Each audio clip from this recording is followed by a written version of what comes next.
vendo, hein? Boa noite, quinta-feira, 8 de abril, Brasília. Aqui a nossa conhecida Elisângela, intérprete de Libras, e à direita o nosso Hélio, um dos responsáveis por pesquisas lá no Ministério da Saúde. E temos uma novidade para anunciar a todos vocês aqui. Rapidamente, essa semana aqui, alguns aeroportos foram leiloados no Brasil e a previsão de arrecadar era baixa e foi assustadoramente grande, né? Em torno de 1.500%. Então foram 3 bilhões e 300 milhões de reais. É um sinal que os investidores estão confiando no Brasil. Isso é uma boa notícia para todos nós.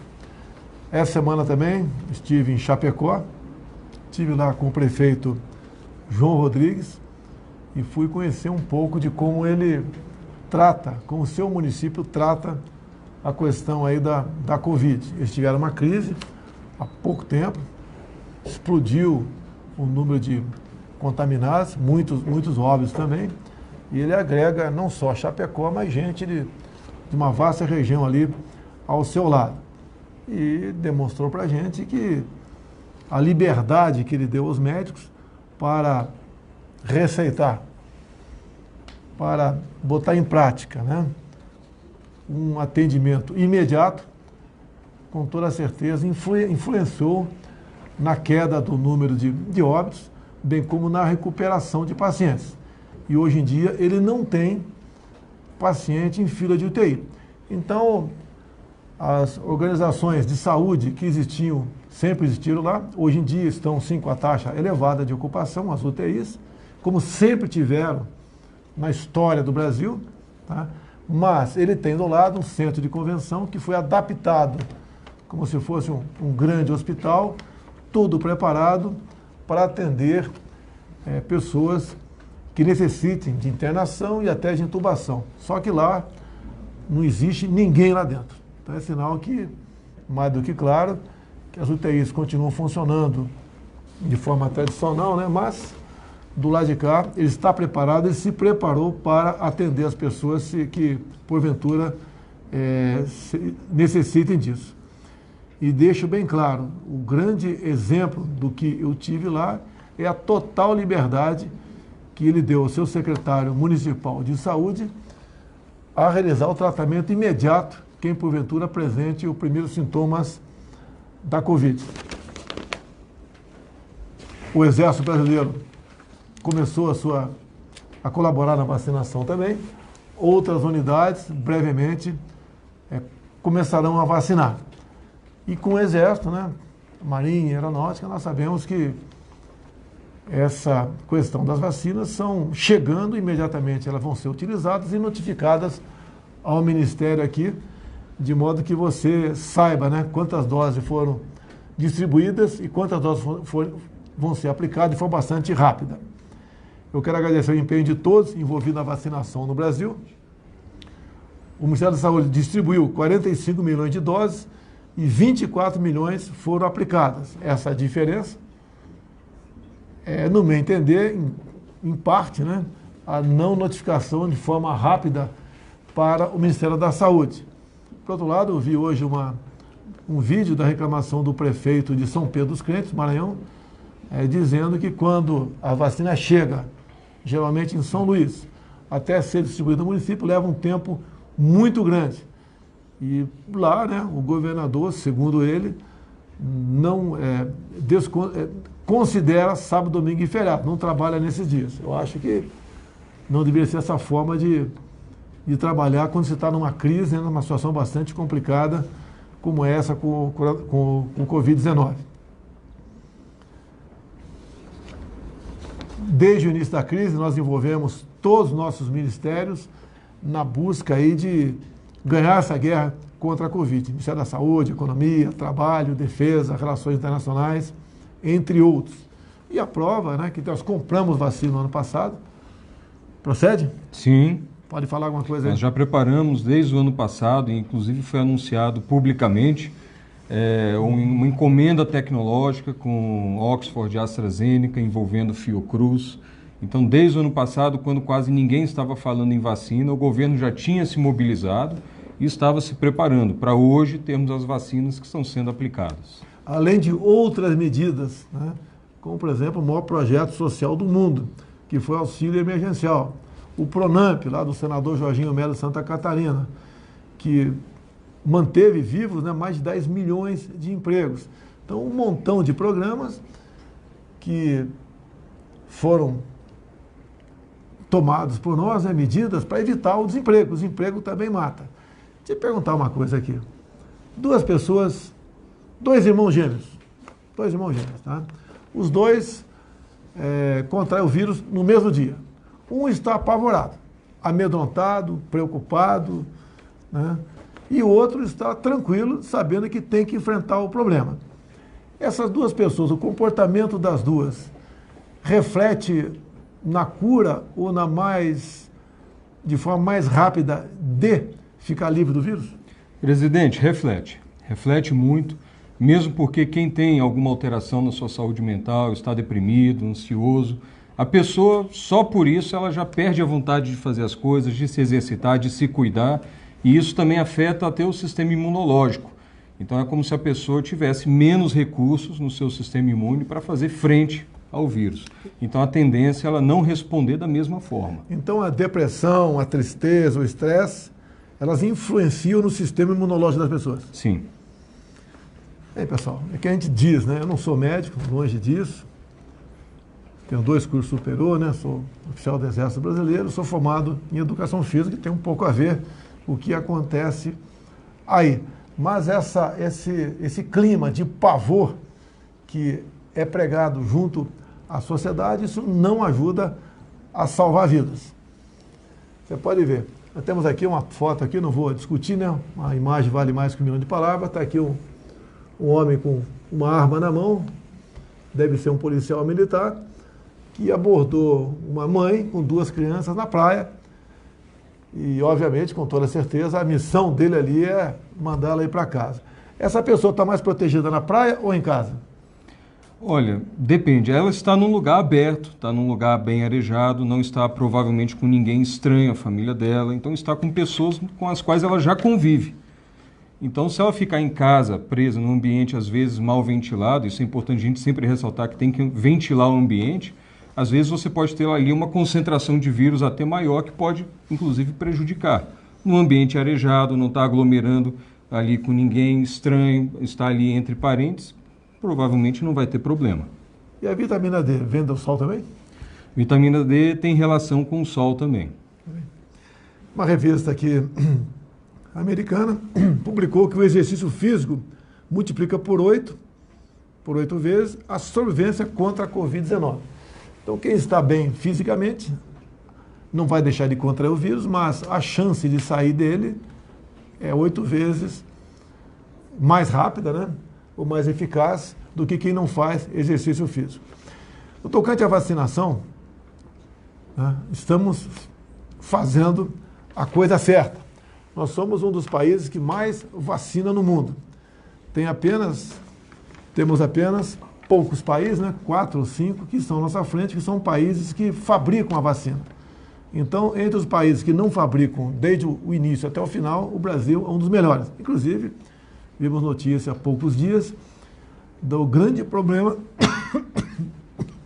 que está enfrentando a União Europeia, com atrasos em vacinações. Agora, a vacina é uma coisa, para prevenir. Agora, depois de contrair o vírus, tem que buscar medicamento. O que você teria a falar sobre a proxalutamida, que é uma droga aqui que foi desenvolvida com pesquisadores brasileiros e americanos lá em Manaus? Presidente, a proxalutamida, com os resultados que nós tivemos acesso e que foram até divulgados publicamente, ela se apresenta muito promissora. Ela foi pesquisada lá em Manaus, talvez no momento mais grave da crise. Os resultados mostram que em pacientes graves ela reduziu a chance de mortalidade de 47,6% para 3,7%, foi anunciado pelos pesquisadores lá, que trabalharam naquela rede SAMEL, envolvendo o Andy Goren, o Daniel que trabalhava lá, vários pesquisadores. Isso representa uma queda de mortalidade de 92%. Também reduziu o número de dias de internação, caiu de 14 dias para 5 dias. E isso tudo se encaixa naquele esforço que é integral, o cuidado integral com quem tem Covid. A gente, nessa ótica do cuidado integral, é atender o quanto antes, fazer prevenção, imunização, tratamento em todos os momentos da doença, inclusive pensar na reabilitação desses pacientes. Porque muita gente sai com alguma complicação, sai com alguma dificuldade e precisa de mais cuidado, mais tratamento, né? E hoje a gente tem várias frentes acontecendo, né? A gente tem, por exemplo, a gente aguarda a publicação dos resultados desse trabalho que foi feito lá em Manaus. Temos uma nova pesquisa sendo avaliada, né, pela Comissão Nacional de Ética em Pesquisa aqui no Brasil. Tem uma pesquisa em fase 3 lá nos Estados Unidos, aprovada para pesquisa pelo FDA. E temos aí uma iniciativa da Fiocruz para levar, né, material ali para a Anvisa, para submeter os dados, né, inclusive pensar numa pesquisa ampliada, fase 3, dentro dos parâmetros rigorosos da Anvisa, com toda a sua excelência técnica, até para obter uma autorização emergencial. E o nosso objetivo é, provando todos esses dados, provando todo esse benefício, dar acesso o quanto antes à população brasileira. Vocês levaram à Fiocruz, então, essa droga, né? Esse medicamento. Sim, teve esse contato, é um medicamento produzido fora do Brasil, e esses pesquisadores entraram em contato com a Fiocruz para preparar o material para submissão à Anvisa. Bem, a proxalutamida já deu entrada também aqui no CONEP, né? Comissão Nacional de Ética e Pesquisa, para conseguir o seu registro, é isso? Não, na verdade ali na CONEP eles estão trabalhando para começar mais uma pesquisa, para agregar mais valor científico aos dados obtidos. Isso passa pela Anvisa no futuro? A Anvisa pode passar até em paralelo. Então tá ok. E daí é uma possibilidade, um possível remédio outro, né? Que brevemente estará à disposição de todos no Brasil. A gente espera e pede a Deus que dê certo. Uma pergunta aí, filho? Ainda não? Bem, você sabe que eu tenho uma linha, né, de defender o emprego, de combater o desemprego. Porque dois problemas nós temos, o vírus e o desemprego. Tá? Por exemplo, estive aqui na segunda-feira, aqui numa comunidade em Brasília, conhecido como Itapuã, e entreguei chave para 4 pessoas. Uma estava aposentada, uma senhora, as 3 outras estavam sem ganho nenhum. Eu não vou falar desempregada porque eles viviam na informalidade. Então, como não existe, a informalidade quase não existe mais, né? Enquanto tiver o regime de fecha tudo, 3 pessoas estavam desempregadas, né? Não ganhavam nada. Eu perguntei como estavam sobrevivendo. E disseram, só Deus sabe disso. Então, eu gostaria que aqueles que acham que pode fechar sem se preocupar com o desemprego, que visite as comunidades, entre na casa delas, veja o que tem dentro da geladeira, como sobrevive, para ver se a gente vai para o meio termo, né? Pelo menos no tocante a evitar que empregos, né, sejam destruídos cada vez mais em nosso Brasil.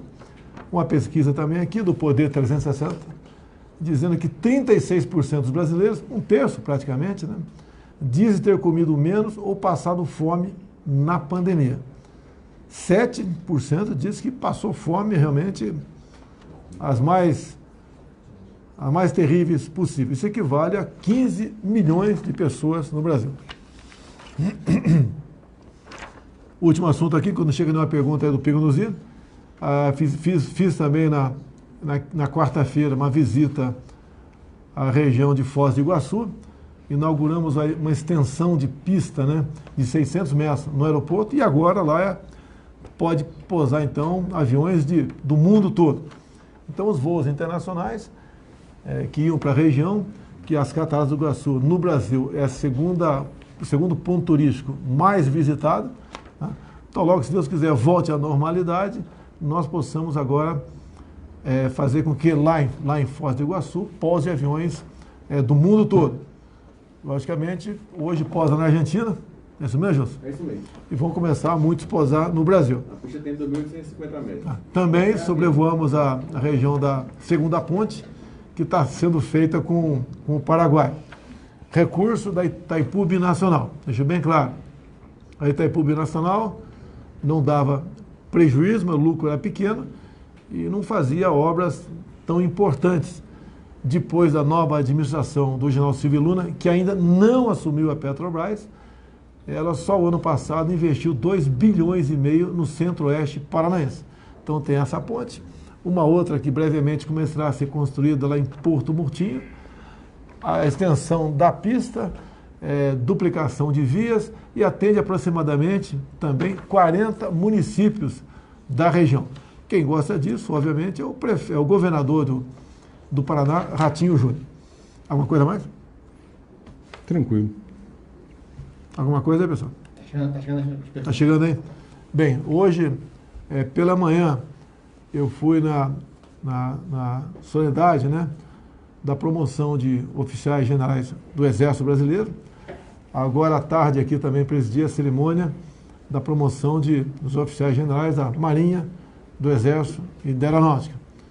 Então, o meu discurso está à disposição na internet, falando da coesão das Forças Armadas, do seu dever constitucional e da sua área de atuação nas 4 linhas da nossa Constituição Federal. Então, assim como nós jogamos, né, trabalhamos dentro dessas 4 linhas, a gente tem uma preocupação enorme, porque, de vez em quando, alguns querem jogar fora dessa linha. E o Brasil é de todos nós somos responsáveis por fazer aquilo de direito. No caso aqui, o cumprimento de toda a nossa Constituição. Chegou, Cílio? Então, quero encerrar por aqui. Pedir a vocês que... Acabou de chegar? Quem ainda não sabe, né? A Rádio Jovem Pan, no programa Pingo dos Is, transmite o nosso sinal aqui. Então, acabando aqui, está na iminência de acabar, que vocês aqui sintonizem no Pingo dos Is, porque vão ter, com toda certeza, como sempre, informações isentas para que todos nós possamos melhor nos preparar para os problemas que enfrentamos todos os dias. Boa noite, presidente. Boa noite, secretário. Secretário, o que falta para que o spray nasal vindo de Israel possa ser usado aqui no Brasil? Boa noite. Bem, vamos lá. O spray nasal que está em desenvolvimento em Israel, ele se encontra ainda numa fase inicial de pesquisa, a fase 1. Quando estivemos lá, estava ainda para validar esses dados da fase 1 de pesquisa pelo Ministério da Saúde israelense. E aí o que falta é desenvolver pesquisas em escala maior, com mais pacientes e, inclusive, fazer tratativas aqui com o Ministério da Ciência, Tecnologia e Inovações do Brasil. O Dr. Marcelo Morales esteve lá conosco, falando da possibilidade, talvez, de mostrando resultados bons, né, mostrando resultados efetivos, pensar numa pesquisa de larga escala aqui no Brasil também com os pacientes, né, que sofrem com a doença. Principalmente em estágios já um pouco mais graves, pacientes que já necessitam de oxigênio. Então essa era a proposta quando estivemos lá. Nós estamos acompanhando o desenvolvimento dessas pesquisas, eles iriam ingressar em fase 2 e as tratativas foram bem centralizadas lá também junto ao Ministério da Ciência, Tecnologia e Inovação. Então, assim como buscamos em Israel, presidente, nós estamos verificando no mundo inteiro e no Brasil inteiro, e temos muitos grupos pesquisando aqui no Brasil, em contato tanto com o Ministério da Saúde quanto com o Ministério da Ciência, Tecnologia e Inovações, buscando as mais diversas soluções. Então, isso tudo faz parte do monitoramento que temos feito desde o início dessa crise. Esse spray nasal não foi desenvolvido para a Covid-19, ele vinha a ser desenvolvido para outra doença. E daí, acidentalmente, ou experimentalmente, notou-se que poderia dar certo no combate à Covid-19. E, obviamente, vão sendo feitos ajustes, né, para atender o fim específico da Covid-19. Um outro país, tenho conhecimento, não sei qual, não me lembro qual era aqui, também já está em fase bastante avançada no desenvolvimento de um outro spray nasal para o mesmo objetivo. Uma coisa assim. Zé Maria. Salve, muito boa noite, secretário Hélio Angotti, boa noite, presidente Jair Bolsonaro. Pois é, o governo brasileiro está se mexendo, né? Além desse remédio aí, que é usado também contra o câncer de próstata e câncer de mama, eu tenho notícias do Ministério de Ciência e Tecnologia que um medicamento do Brasil específico contra a Covid-19 está sendo desenvolvido. Eu gostaria que o secretário dissesse sobre esse novo medicamento que ainda ninguém sabe ainda direito como ele vai funcionar. É um medicamento que está sendo produzido exclusivamente, é a primeira vez, contra a Covid-19. Muito obrigado, boa noite. Os detalhes eu não tenho todos ainda, estamos acompanhando junto lá com o secretário Marcelo Morales. Tem essa questão sim desse medicamento, que teria uma ação antiviral importante. Além disso também é importante lembrar, tem pesquisas de grupos brasileiros de vacinas, inclusive vacinas já sendo preparadas para agir contra a linhagem P1, como ela é chamada. Uma dessas vacinas, inclusive, é na forma de spray também, e há várias outras iniciativas. Desde o início, nós temos investido muito em pesquisa, não só em diagnóstico, em tratamento, mas em todo o estudo genético até desse vírus para saber como que ele está evoluindo. Mas a gente pode pegar um dia e trazer mais informações, conversar com a equipe do Ministério da Ciência, Tecnologia e Inovação, com certeza. Zé Maria, você já entrevistaram aí, né? Mas o Marcos Pontes é uma pessoa excepcional, tem uma capacidade aí enorme, uma tremenda boa vontade, né, para tratar destes e outros assuntos referentes à pasta dele. Então é uma pessoa fantástica para vocês entrevistarem e realmente colher informações sobre o desenvolvimento da vacina brasileira. Indo para o encerramento aqui, tem mais uma, assim.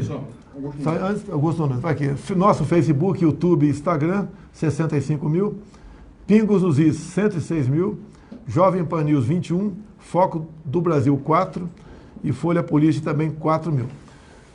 A última pergunta, Augusto, hein? Boa noite, presidente. Boa noite, secretário. Eu pergunto ao secretário qual é o número máximo de vacinação diária que o Brasil pode alcançar. Muito obrigado. Olha, é até difícil quantificar o número máximo. Nós já ultrapassamos, por exemplo, a barreira de 1 milhão de doses aplicadas num só dia. Essa barreira foi ultrapassada. Agora, o número máximo depende de toda uma mobilização feita a nível de secretarias estaduais e municipais de saúde. E aí nós estamos falando de mais de 5.500 municípios, dos mais diversos tipos, desde as grandes capitais até os rincões mais afastados do Brasil, né, com as mais diversas dificuldades logísticas. Agora, o que a gente observa é que há todo um esforço, toda uma cooperação, as Forças Armadas entrando para ajudar, secretários estaduais e municipais de saúde, salas de vacinação, enfermeiros, médicos, técnicos de enfermagem, está tendo uma mobilização nacional, está todo mundo se dedicando. E até eu aproveito aqui, viu, presidente, para a gente sempre reforçar, voltar a agradecer os nossos profissionais de saúde, todo mundo que tem se dedicado. Muitos perderam a vida nesse combate, também sofrem com a perda da vida dos seus pacientes. E o que a gente observa é essa grande mobilização. Podemos vacinar mais? Eu acredito sinceramente que sim. Temos estrutura e temos gente dedicada. E tenho certeza que o governo tem feito todo o esforço possível para aumentar isso cada vez mais. O Exército, a Marinha Aeronáutica, estão à disposição, já está acertado com o ministro da Defesa Braga Neto. Em alguns locais do Brasil, o Exército já está vacinando. Né? E onde tiver uma unidade militar, sempre tem um efetivo, né, de enfermeiros e pelo menos um médico. Então, estamos à disposição e chegando para nós esse dever, o militar trabalha 24 horas por dia, independente de ser sábado, domingo ou feriado. Então, a grande contribuição das Forças Armadas pode vir. Obviamente, dependemos de vacinas, né, chegando para nós. Em chegando para as Forças Armadas, nós cumpriremos essa missão.